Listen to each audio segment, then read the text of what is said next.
So if you're visiting with us, our typical lead minister, preacher Adam, is out of town this week. And so I'm here. I've been blessed to be able to be here a lot of the fifth Sundays when he's gets some time off. And I'm excited to be with you this morning. So it's a good morning, isn't it? It's good to be the children of God. Right? I think we forget that sometimes. We are the children of God. And that's an exciting thing. So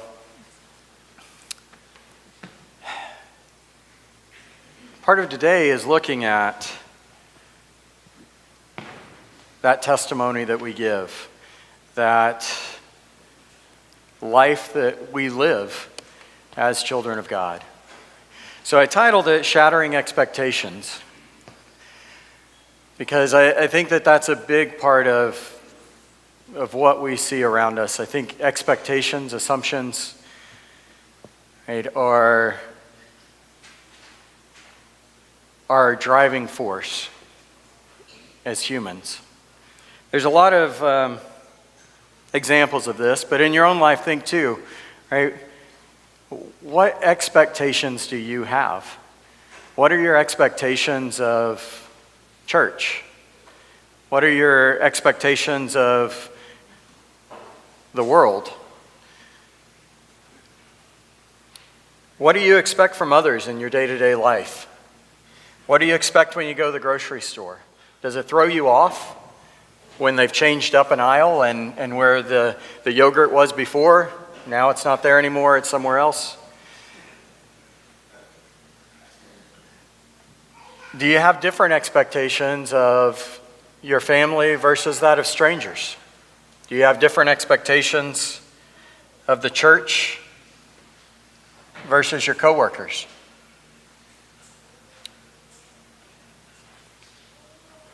Think about how these things impact your reality, right?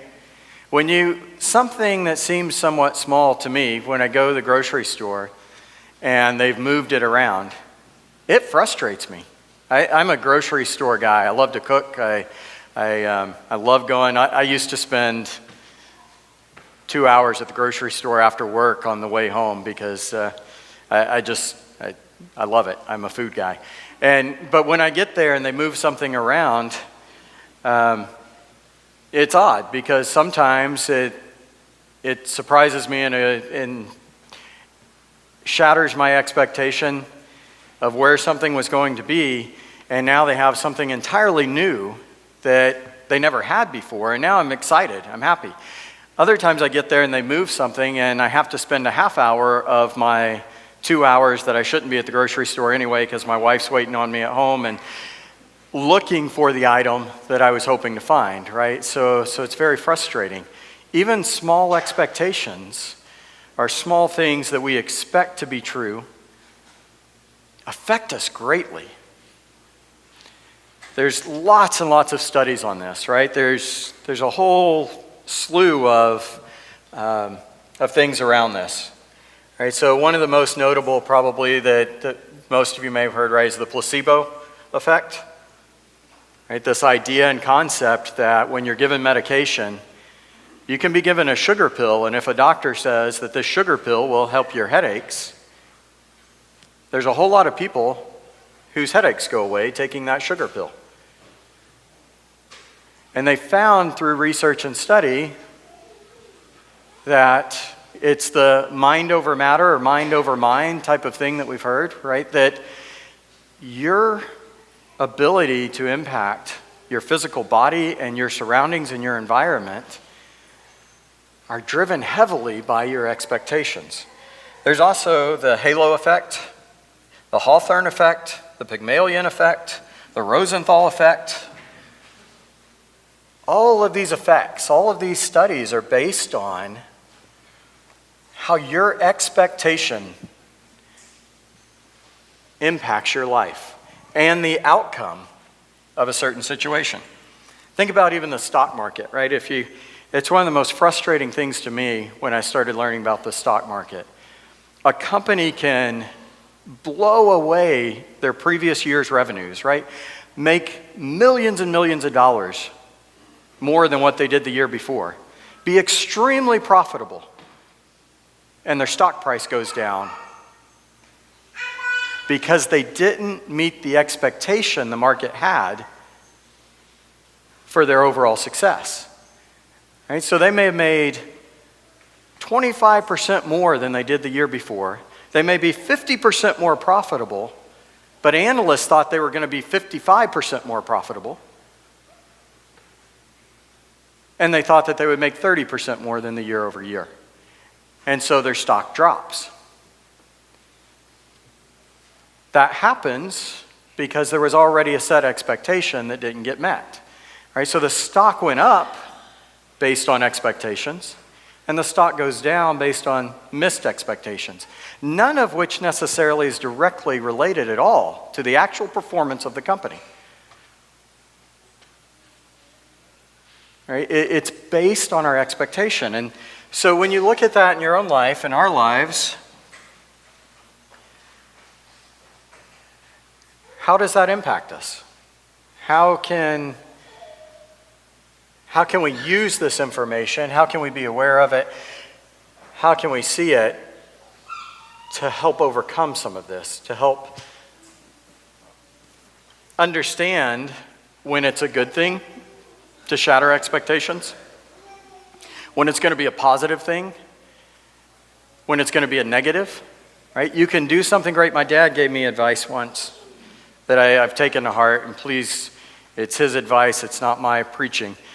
But he said, I called him up and I didn't understand why Trina was so upset that I had done what she wanted me to do. I couldn't understand this. And he said, Curtis, it's a mystery, but at the heart of it,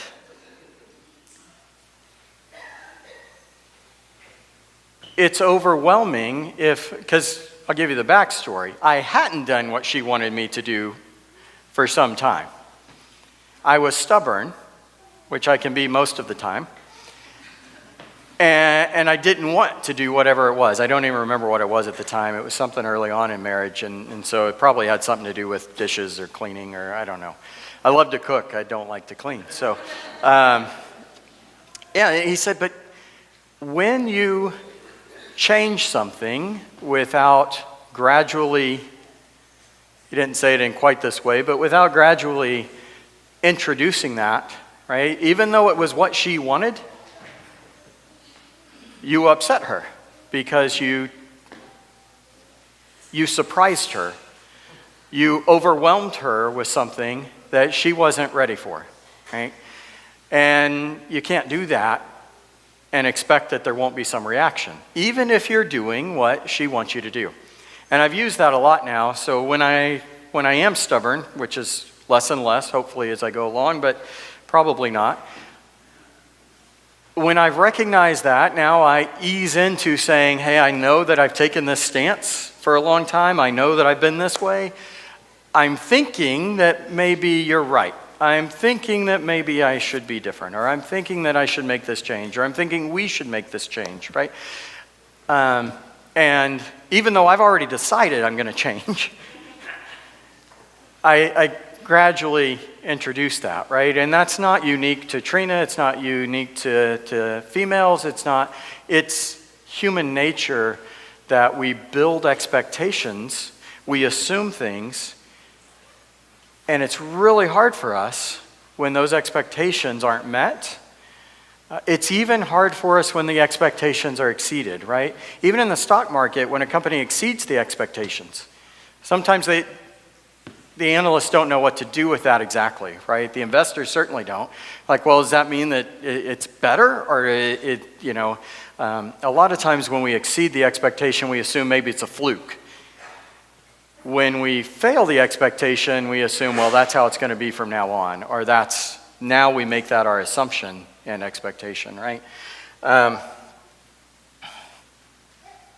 It's shown that depending on what studies you look at, it even impacts animals, right? And it impacts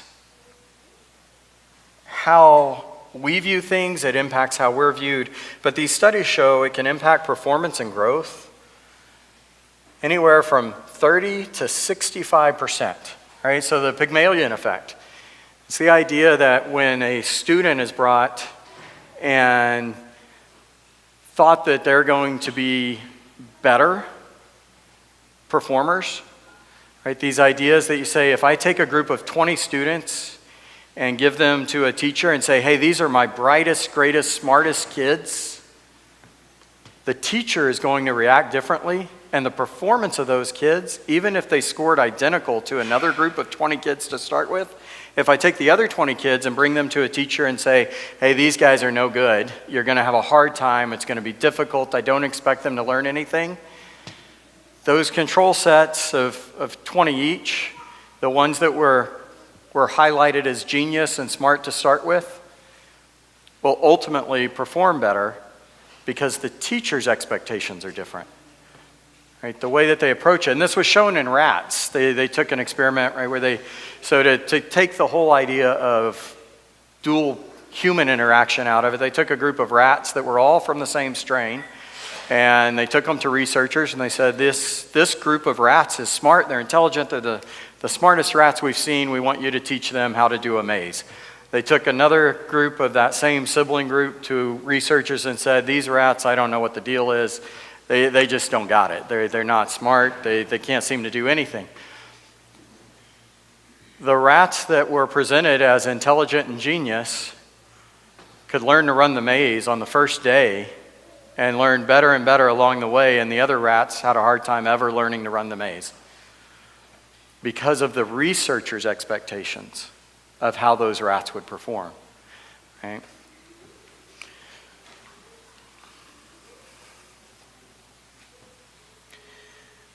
So we hear this too in the ideas of things like you are what you eat.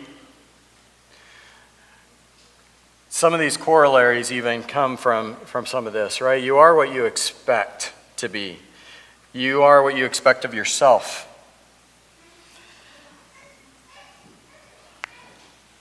One preacher says that you become the God that you worship. Right? Who is your God? What are your expectations of God? And you will start to become like whatever you worship. We change our behavior, we change who we are, we change our outcome, we change our results based on our assumptions and expectations. So where am I going with all this? Okay.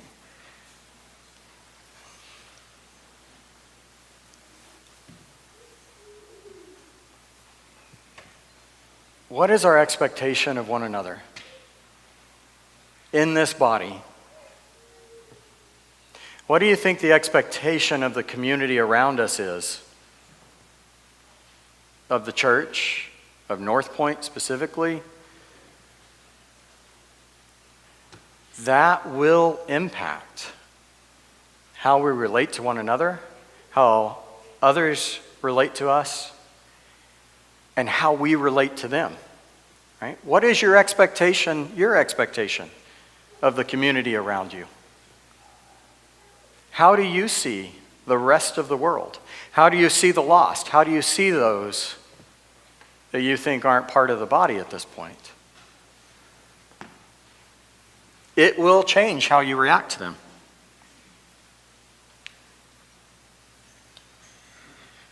There are some people who probably have little to no expectation of the church. They could care less one way or the other. They haven't developed their theory or thought because they haven't put anything into it, and they just go about life. But I think most people around us in our society probably have some expectations. Right? They probably have some assumptions. They probably have developed a belief on what the church is, who we are. And I think some of those expect that we are loving. They expect that the church cares. They expect that we will provide for the hungry, for the orphans. They expect that. Others, I think, expect that we're arrogant, that we're hypocritical, that the church throughout time has striven for power, right? When you look at the history of the church and where it's come from, where it is now even, right? We see people leading what bodies of people identified with Christ, identified with God, and what you can see is there's a desire and hunger for power, right? So people expect that. They see that. They've seen that throughout time, that there are people within the church trying to obtain power through that position. So we can live up to these expectations, or we can shatter them. Both expectations, right? We can live up to being loving and sacrificial. We can live up to being the ones who are there for the poor and the hungry. We can live up to being the ones who are arrogant, hypocritical, and striving for power. Or we can break those expectations apart. So this was a big part of Jesus' teaching, I think, right? Think about it. When you're asked to walk a mile, walk 2. When you're sued for your shirt, give your coat as well. Right? There was a clear expectation in society of how people reacted and what was expected. You didn't have to walk 2 miles if you were asked to walk a mile. Jesus taught us, no, go 2, right? Go above and beyond what's expected. It's in those times that people actually break out of their habits. It's in those times that people actually start to question, wait a second, maybe my box isn't big enough, or maybe my box isn't the right shape. Maybe when you go and look for a lost item, you have a certain expectation of where that might be, right? When you go and try to look for your keys, you think, well, where did I have them, right? You don't typically think outside the box and think of places that, well, I wouldn't expect them to be in the toilet bowl, right? But you obviously then don't have a 3-year-old walking around grabbing your keys, right? So, but your mind is already geared to only look for things that you expect. There's a study too, right? It's a pretty famous one where people are told to be watching these guys playing basketball or passing basketball back and forth and all this, right? And a guy dressed up as an ape walks across the court or the stage.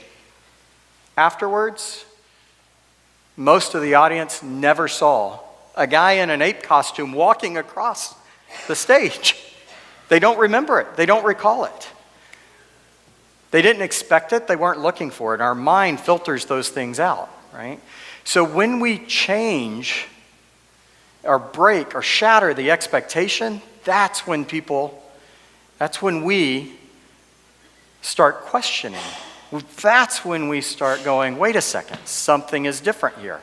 Something isn't like what I expected it to be. Which one of these is different, right? 3 of these things are the same, 1 of them isn't. We start to see and question and grow from that. So an example of these expectations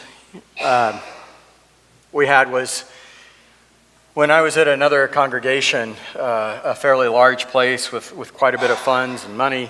I helped work within that congregation some in ministry, and one day we were up on a Saturday with a bunch of the singles group, and this family pulls up in a really kind of just a barely running vehicle, stuffed with items in it, right?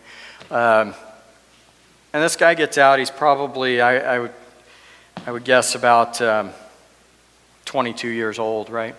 And he comes up and he has that look in his eyes, right? If you've ever seen somebody completely broken at the bottom, You know that look, like this complete just, I have no idea what to do or where to go. And he begins to explain how he had lost his job, his family had lost their apartment, they had nothing left. He never thought he would be at a church. He never expected to be at a church. He never wanted to be at a church, but he thought the church might be somewhere that could help him because he had nowhere else to go. My initial thought, I was fairly new here, was, of course we can help you, right? So we went into the office, said, hey, how can we help this guy and his family? And I found out we had exactly 0 funds available for anybody outside the congregation. We had lots of funds for anybody in the congregation who needed help, but we had no funds for somebody like this guy who was completely broken, right? And there's lots of reasons. I'm not judging that. I'm giving this as an example to say, this guy's expectation,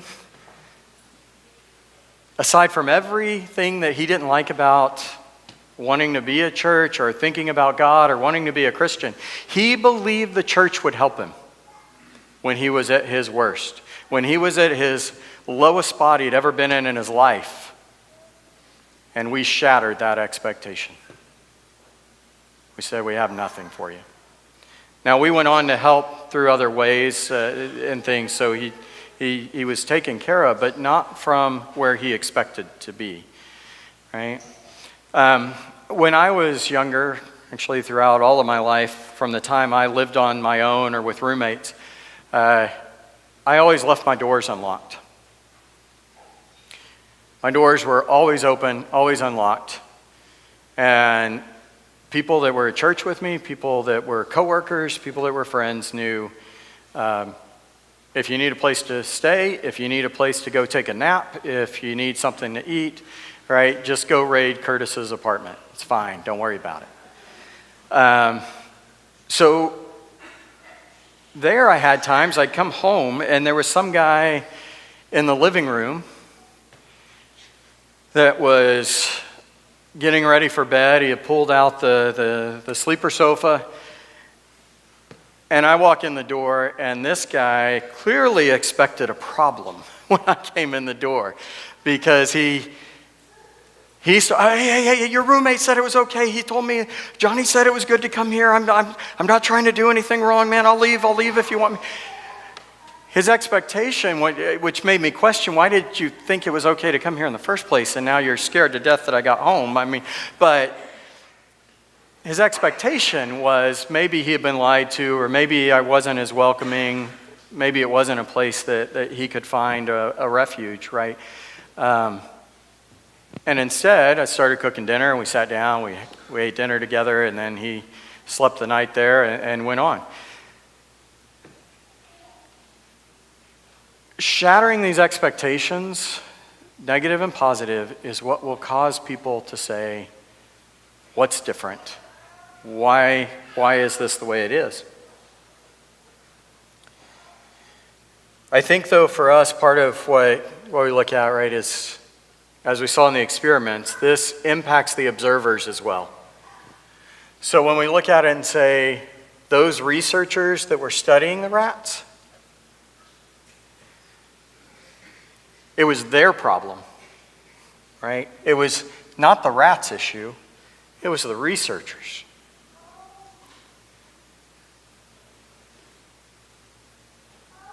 So at the heart of saying what the expectations are of us, again, what are our expectations when we interact with each other and with the world? How do you view the lost? How do you view the people you think are lost and may not be? All right?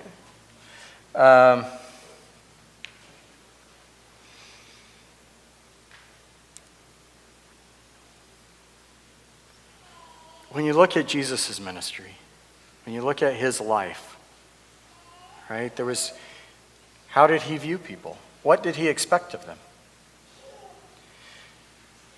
When you look at people even like Billy Graham, Mother Teresa, Francis of Assisi,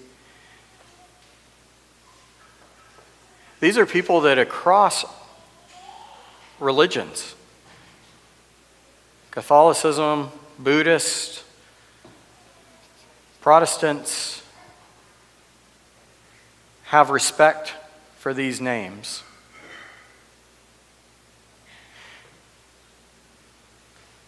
And if you listen and hear what they had to say and what their mission was, what their goal was, it was to just love people. Right? Their view was, I expect that it's up to me to go and love these people. I expect that these people are worth being loved. Do we expect that every person you encounter, every person throughout life has value? What are our own expectations, right? How do we get past those? How do we break those? Have you been at a point where you thought somebody wasn't worth your time, only to actually find out they had incredible value for you? Right? That they broke that expectation, and then you had to question, wait a second, why did I have that expectation to begin with? If you've encountered that, if you see that, then it starts to make you question. But sometimes it's really easy to go back to our same habits. It's really easy to go back to our expectations, especially when we have groupthink, right? When we're sitting here together, in any group, it's hard to break outside of what the group feels, what the group thinks, right? So what we're supposed to do is build each other up, right? The community is to build each other up in these things. How do we help each other strive to understand the value that every single human being has? When you expect that somebody is worth your time, when you expect that they're worth your love, when you expect that you will learn something from them, that you will grow from loving them, you start to change. You change how their outcome is. You change the success rate and the growth in their lives. But you also change your own success rate, right? The researchers who had the rats that did great probably felt like they did a great job, right? They felt like, hey, we have success. Teachers who do well and have students who do well, right? They judge that as success. But you can increase that success simply by changing your expectation.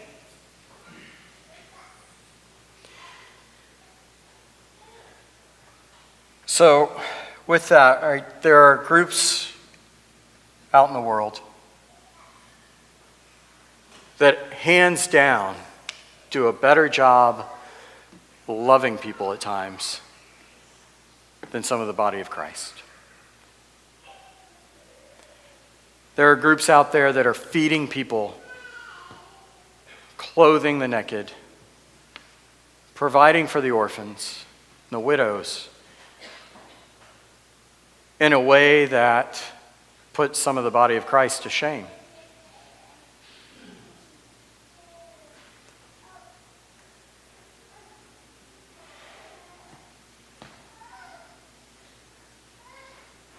Because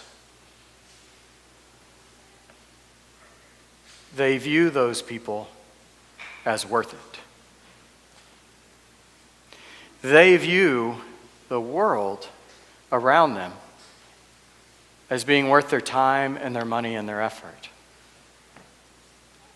So they do that. When we don't do those things,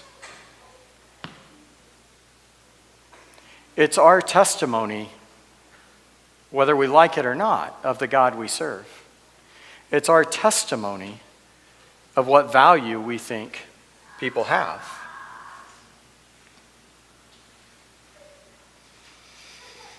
The saddest part to me about this, because the church will grow, and I'm not saying this as a whole, right? We do amazing things. We do great things here at North Point. We feed the hungry. We help to clothe the naked. We go and visit the sick. We do these things. The saddest part to me is a lot of the people out there doing that extremely well are missing out on some of the fullness they could have, and understanding why they do that, and understanding that they're just part of the creation and nature of God, and that they could partner alongside Him in ways that would make it even more fulfilling and more impactful, and they're missing out sometimes on that fullness. But sometimes they're more filled than we are, right? Because they get to see the joy in somebody's eyes and heart when they get food. They get to see when somebody gets it. They get to see somebody for the first time maybe recognize, I'm valuable. There is nothing better to me than getting to see somebody catch that idea and understanding that they're worth something. It's amazing. And if we're seeing that and doing that and being part of that, you start to see these changes. So,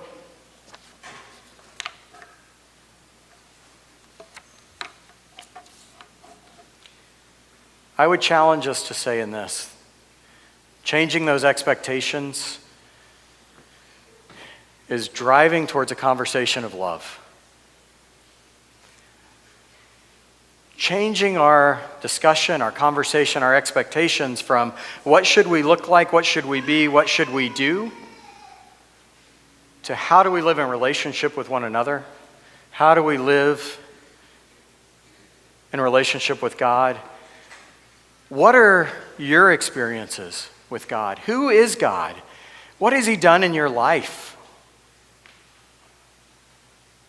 And expect that He will change those expectations. Expect that your expectations of Him, He says, I will overflow in your cup. Right? So we change the conversation. We change it from what's it supposed to look like? We change it from all of those things that we're used to at times to how do we love? How do we love each other, and how do we love the world? And you can start to actually then get rid of expectation. You can start to live a transformed life that no longer conforms to the ways of this world. So, I challenge you to try to do that, to think about that, especially as we try to go here onto prayer time and break up into groups. Think about these things. Pray about these things. Pray about how God will help us to let go of our expectations and to just love.